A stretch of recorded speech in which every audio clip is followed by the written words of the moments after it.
vsaka aktivnost, vsak dogodek, ki nek kraj postavi na svetovni zemljevid, je dobrodošel. In primer, da ostane Melanija prva dama, je zagotovo pozitiven dogodek v promociji Sevnice in Slovenije.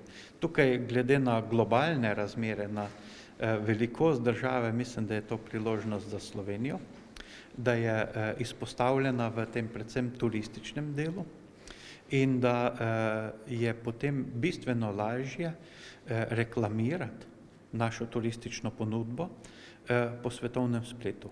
Zagotovo pa prva dama iz Sevnice ni tako močna promocija, da turističnim delavcem ne bi bilo potrebno ničesar storiti. Turistični delavci morajo izredno veliko investirati oziroma biti aktivni na trgu in potem se tudi turizem povečuje. Covid kriza nam je prinesla tudi to, da sicer preko globalnih orodij svetovnega spleta delujemo lokalno in žal je letošnje leto bilo zaznamovano z lokalnimi gosti, s slovenskimi gosti. Verjamem pa, da bo v prihodnje tudi drugače in bomo zopet zanimivi za svetovne goste, predvsem pa evropske goste, ki v večji meri prihajajo, italijanske, avstrijske, nemške in tako dalje.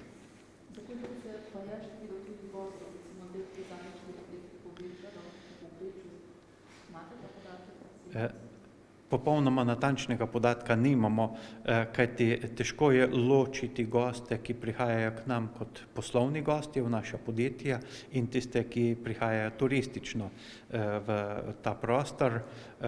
Je pa opazen trend povečevanja števila obiskov, vendar se moramo zavedati, da mi nismo množična turistična destinacija, da smo majhna destinacija z relativno majhnim obiskom, pa vendar si želimo, da bi bil turizem pomembnejši v našem gospodarskem kolaču.